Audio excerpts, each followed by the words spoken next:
music, cuteness, writing skills, math, and so much more. Together we're the 6 B's. If you're here, you have asked yourself, what is multimodal? Well, this video is all about answering that question. There are several modes, such as visual, linguistics or written, audio or oral, directional or spatial, and gestural. Before we begin that, though, we have to think about what is a multimodal text. Sometimes we think of it as a book or even a text message that we send. Anything that has words. But in reality, a text is anything that has meaning. So we begin with small little threads, and together they can make something completely different, such as a broken heart. And so that idea of how a text is created of individual threads to make this coherent whole comes from a linguistics professor called Gunter Kress. He has contributed a lot to multimodality. It is him who we know that modes come together to form a coherent whole, such as a text. And a text is anything that we can derive meaning from. So thank you. Alright, so the first mode we're going to look at is visual. Visual is what we can see, such as images and moving images. Images are, of course, photographs, those selfies we love to take. Moving images are pictures that move, such as videos or GIFs.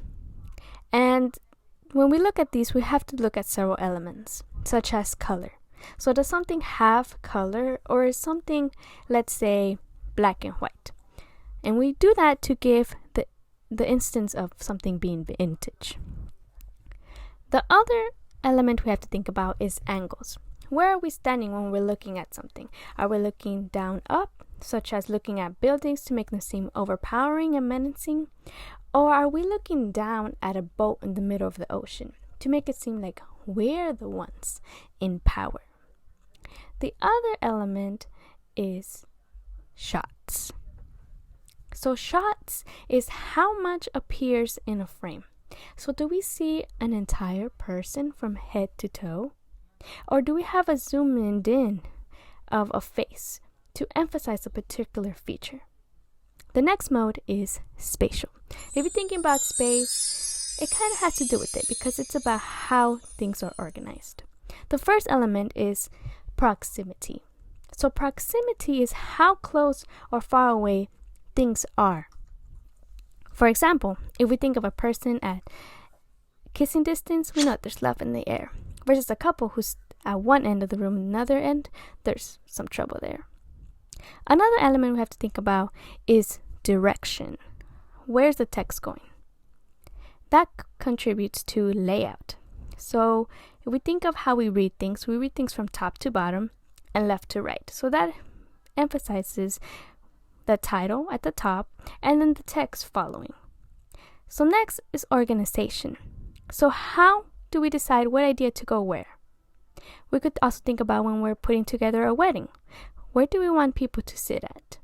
We gotta be careful because we know that Harry Potter and Bob don't get along. So we have to move them to give that meaning that we don't want conflict. The next mode we're going to be talking about is linguistics, which is any written words. We think of the main topic as vocabulary, big words versus little words. But in reality, it has to do with every single word choice we make, even depending on what language are we going to choose. Are we going to write something in Spanish, in English, etc.? Then we have the element of structure. And for structure, we have to think of how we build things. We start from the top up, just like a building. So we begin with the word, then a sentence, then a paragraph. Or if we're writing a poem, or are we going to do a bullet point? Either way, we have a completed text at the end. We also have to think about certain elements of structure that we could choose, such as putting things in bold or making things italics. We could also decide to use elements of figurative language, such as onomatopoeia, metaphors, and there's so many more. That would require a whole other video. We also have the element of grammar. And in grammar, we have things like nouns, verbs, adverbs. We also have punctuation and types of sentences like compound sentences and complex sentences. But that's a whole other video. The other mode is gestural, which is our facial expressions and how we show emotion through things like hands and body language. So our first element when looking at gestural is speed. How fast or how slow is something moving? So you might be trying to stay awake during this video. That requires fast movement of eyes. Sometimes we're not moving at all. We're being completely still in what element of stillness. Or on the contrary, we're moving in the element of movement. So if hands are moving frantically from left to right, that person is probably calling out for help. Versus if we're jumping up on a trampoline, we're having some fun. Or dancing at the disco. The next mode is aural or audio. And in this, we have sound, music, sound effects. We think of rhythm or how fast or slow we're talking. We also have pitch, which is how high or low those notes are. We have volume, how soft or how loud we're talking.